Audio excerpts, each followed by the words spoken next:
Hi everyone, and welcome to this video.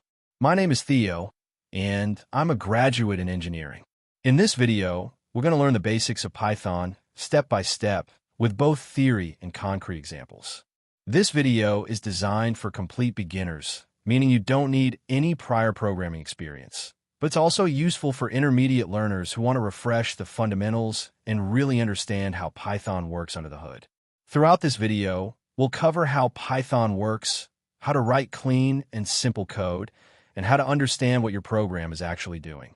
By the end of this video, you'll be able to write your own basic Python programs, read existing code with confidence, and build a solid foundation to go further with Python. If you find this video helpful, don't hesitate to subscribe to the channel and leave a comment. It really helps a lot, and it also lets me know what kind of content you'd like to see next. Let's get started. The first thing we need in Python is a way to see what the program is doing. For that, we use the print function. Print allows us to display information on the screen, which is extremely useful when learning Python or when debugging a program. Let's start with the most classic example. Here, we use print to display some text. Anything written inside quotes is considered text, also called a string. When we run this line, Python simply prints "Hello World" on the screen. It's very important to understand the difference between text and numbers. Text must always be written inside quotes, while numbers are written without quotes. Even if they look the same on the screen, Python does not treat them the same way internally.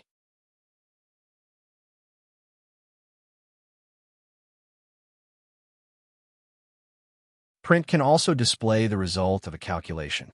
Python always evaluates the expression first, and then prints the result.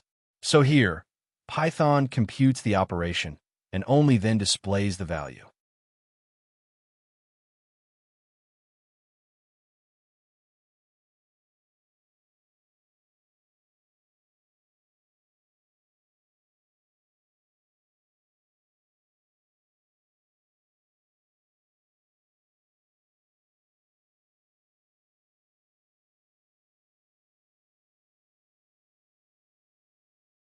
With print, we can also display multiple values at once. We simply separate them with commas. Python automatically adds spaces between the elements when printing them.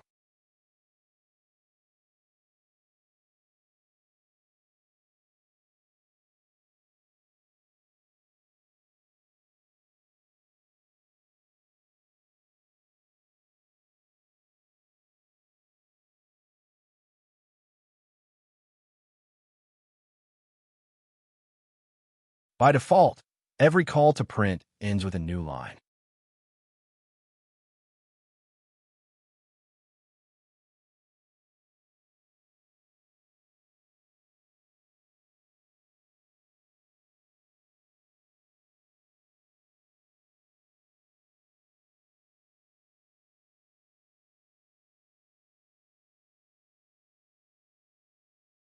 That's why each printed value appears on a separate line, even though we didn't explicitly ask for it. We can control what happens at the end of a print statement using the end parameter. Instead of moving to a new line, we can choose to stay on the same line or add any character we want.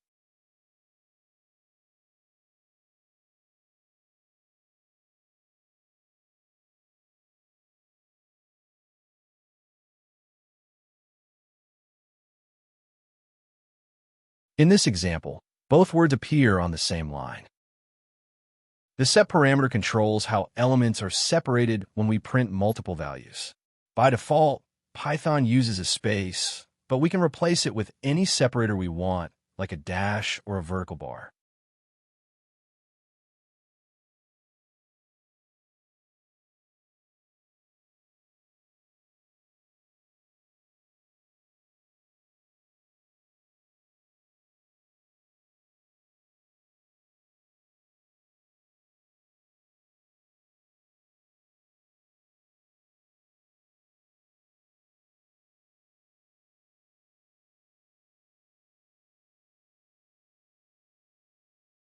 To summarize, print is used to display information.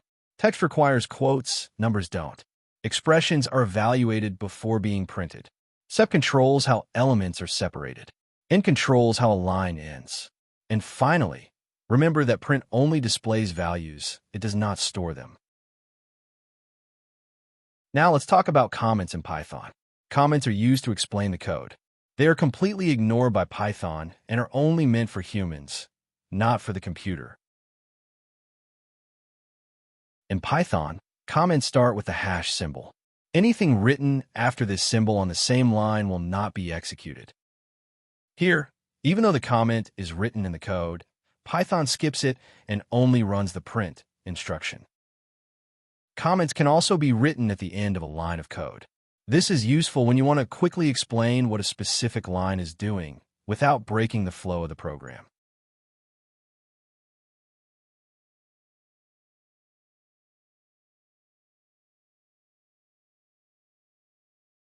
Another very common use of comments is to temporarily disable code. By adding a hashtag in front of a line, we prevent Python from executing it. This is especially helpful when testing or debugging.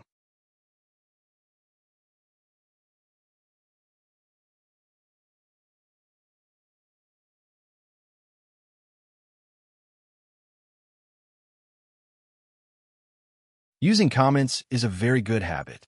They make your code easier to read, easier to understand, and much easier to maintain as your programs grow. Now let's talk about variables. A variable is used to store a value in memory. It allows us to keep information and reuse it later in the program. In Python, we create a variable using the assignment operator, which is the equal sign. Here, we store the value 22 inside a variable called age, and when we print it, Python simply displays the store value.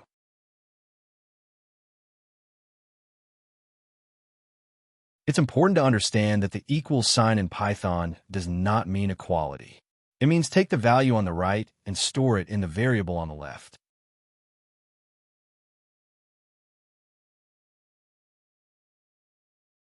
That's why we can change the value of a variable over time. When we assign a new value to the same variable, the old value is replaced by the new one. Variables can also be used inside expressions. Python first reads the value stored in the variable, performs the calculation, and then stores or prints the result.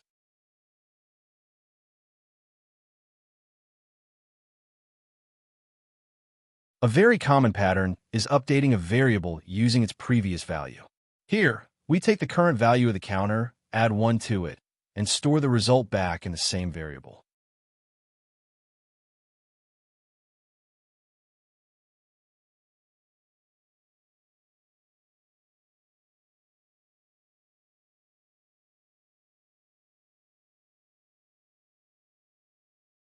Variable names also follow some rules.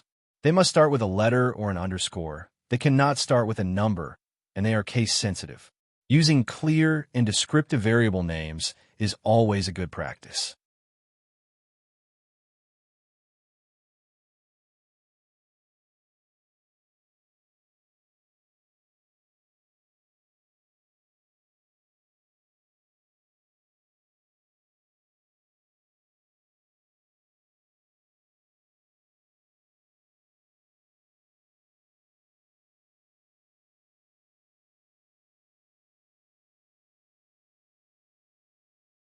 One common beginner error is trying to use a variable before assigning a value to it. Python reads the code from top to bottom, so if a variable hasn't been defined yet, Python will raise an error. To summarize, variables store values in memory. The equal sign means assignment and not equality. Variables can be updated. Python reads code from top to bottom, and variable names must follow specific rules. Now let's talk about data types. In Python, every single value has a type. The type tells Python what kind of data it is and what we could do with it. We can check the type of any value using the type function.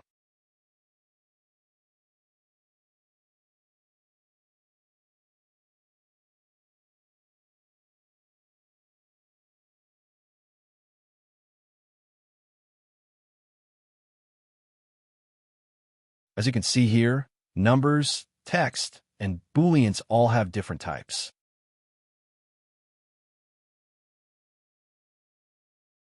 Integers, or int, are whole numbers without decimals. This includes positive numbers, negative numbers, and zero.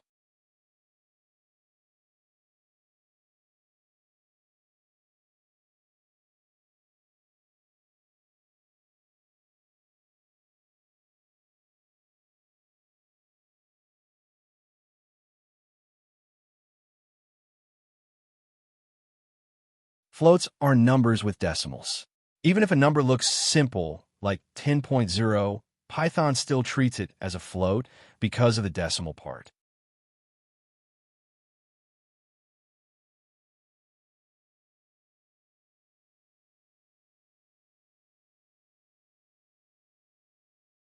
Strings, or str, represent text. They must always be written inside quotes, either single or double quotes. Anything inside quotes is considered text by Python.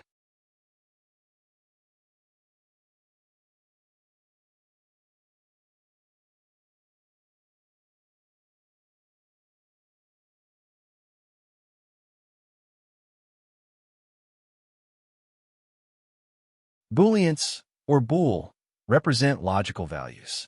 They can only be true or false, and they are very commonly used for conditions and decisions in a program.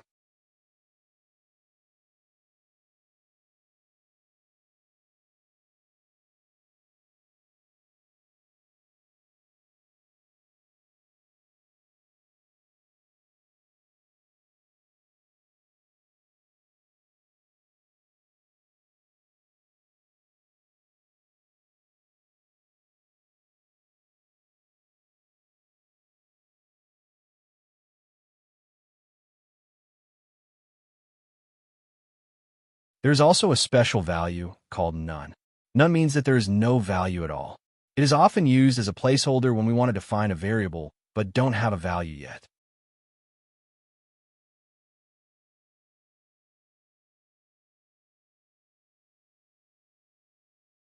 Types are important because different types behave differently. For example, adding two numbers performs a mathematical addition, but adding two strings means concatenating or joining the text together.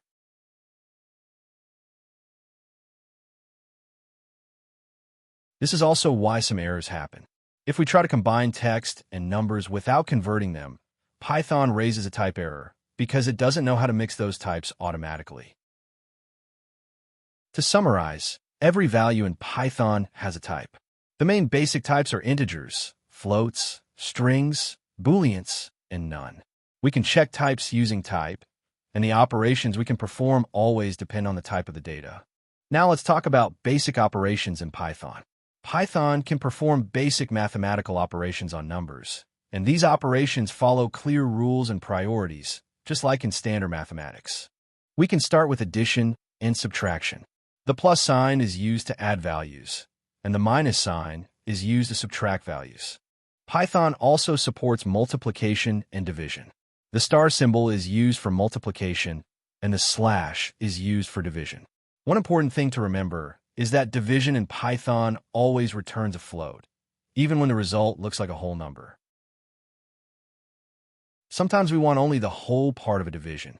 For that, we use integer division with two slashes. Python also provides the modulo operator, which returns the remainder of a division.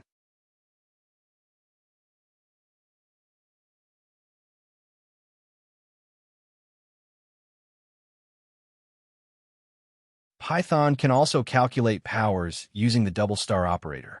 This allows us to raise a number to a given exponent.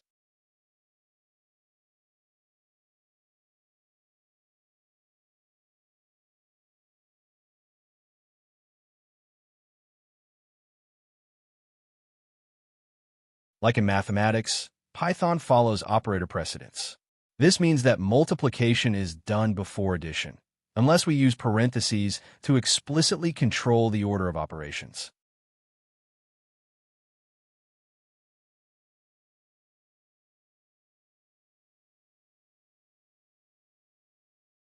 All of these operations can also be performed using variables. Python first reads the values stored in the variables, applies the operation, and then produces the result.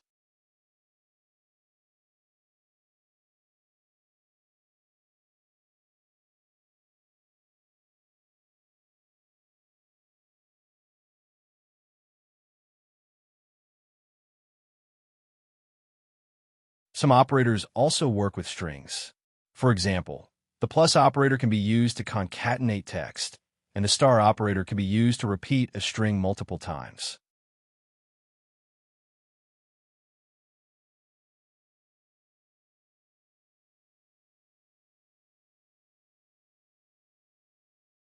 However, not all operations work with all types.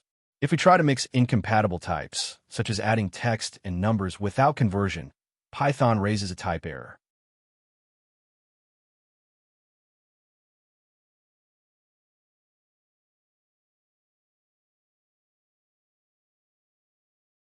To summarize, Python supports basic arithmetic operations like addition, subtraction, multiplication, and division. Division always returns a float. Integer division returns the whole part. Modulo gives the remainder. Powers are calculated with double stars. Parentheses control priority, and some operators also work with strings. Now, let's talk about strings. Strings are used to represent text in Python. Anytime you work with words, sentences, or characters, you're working with strings. In Python, a string is always written inside quotes. You can use either single quotes or double quotes. Both work exactly the same way.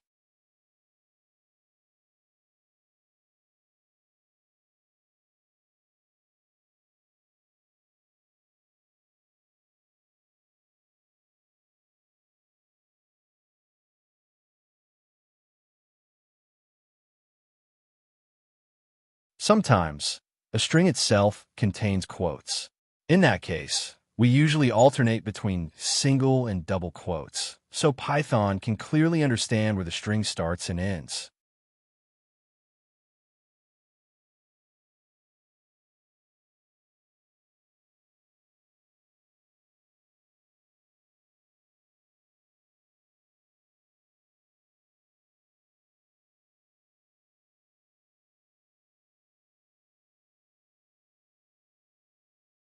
Another way to handle special characters inside strings is by using escape characters. The backslash tells Python that the next character has a special meaning, for example, for a new line, a tab, or to include quotes inside the text.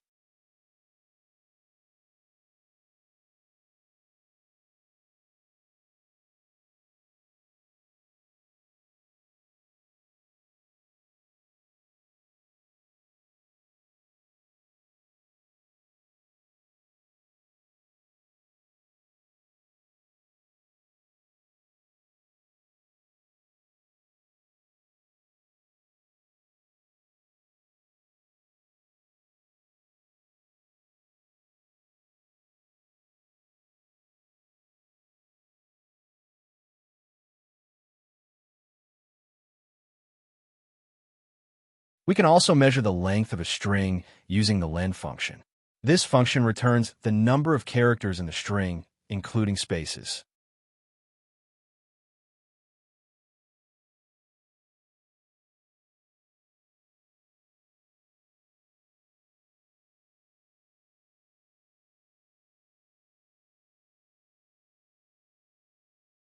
Each character in a string also has a position, called an index.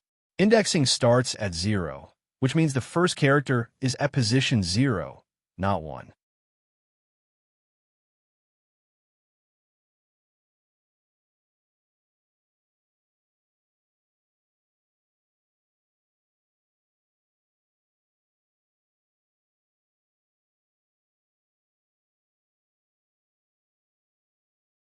We can also use negative indexes to access characters from the end of the string.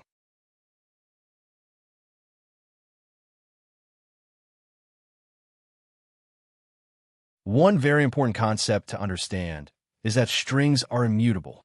This means that once a string is created, it cannot be modified. If we want a different string, we need to create a new one instead of changing the existing one.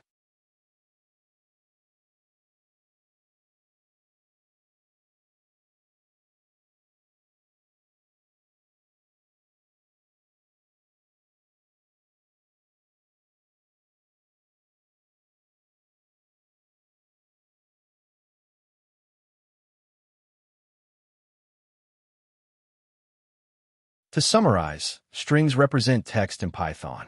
They are written with single or double quotes. Escape characters start with a backslash. Len gives the length of a string. Indexing starts at 0, and strings cannot be modified once they are created. Now let's talk about user input. In Python, the input function allows a program to ask information from the user. When input is called, the program pauses and waits until the user enters a value and presses enter. We can also display a message inside input to tell the user what we are expecting. The value entered by the user is then stored in a variable, just like any other value.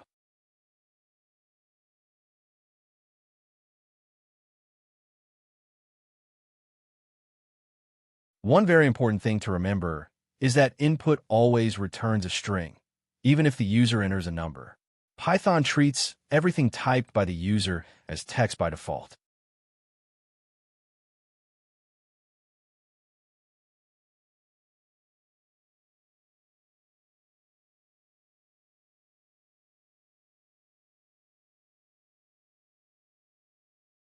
Because of that, input values can be used like any other string.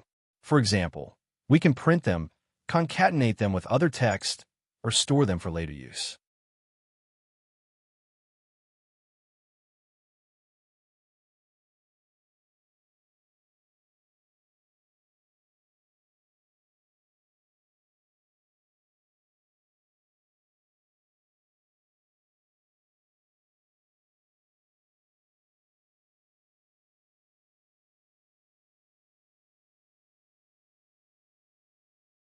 A very common beginner mistake is try to use input values as numbers without conversion. If we try to perform a numerical operation directly on an input value, Python raises a type error because it is still a string. This is why it's important to be aware of types when working with user input. If we want to perform calculations, we first need to convert the input to the appropriate type.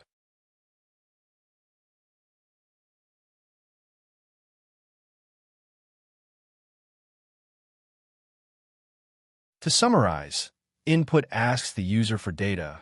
The program waits until the user enters a value. The result is always a string, and input values can be stored and reused like any other variable. Now, let's talk about type conversion. Type conversion allows us to change the type of a value, and this is especially important when working with user input. As we saw before, the input function always returns a string, even when the user enters a number.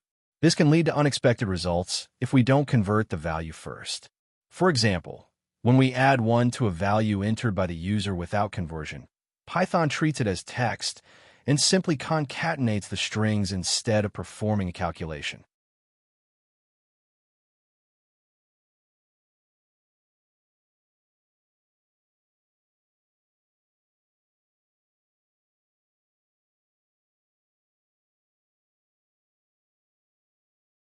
To convert a value to an integer, we use the int function.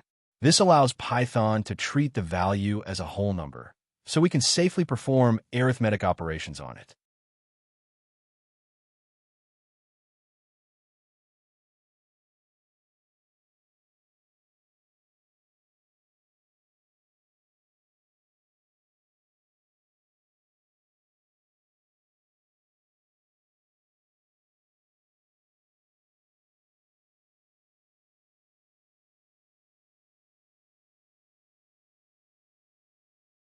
If we need decimal numbers, we can convert a value to a float using the float function. This is commonly used for prices, measurements, or any value that may contain decimals.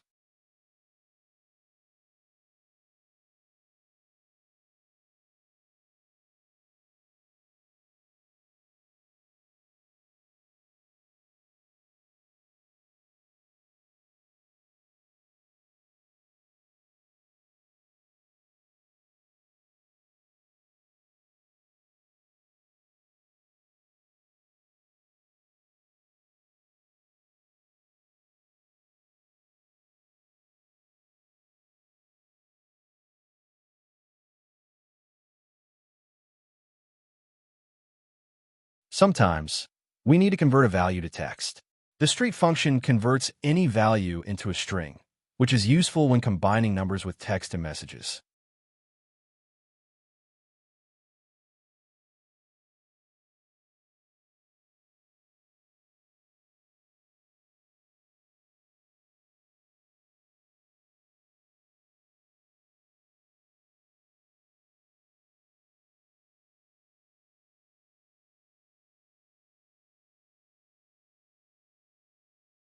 We can also convert values to booleans using the bool function. In Python, 0, empty strings, and empty values are considered false, while most other values are considered true.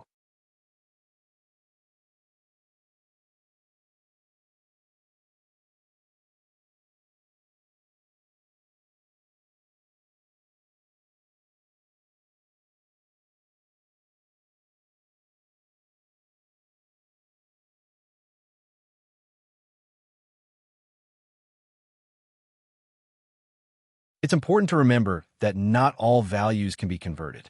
If we try to convert invalid text to a number, Python raises an error because it doesn't know how to interpret that value.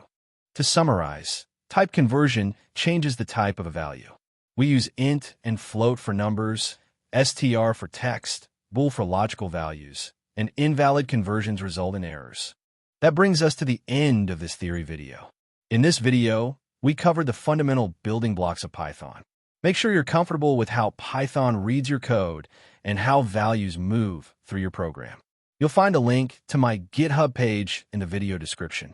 On this GitHub, you can access all the documents and code used in this course. You can either explore them directly on GitHub or open them easily in Google Colab to practice alongside the videos.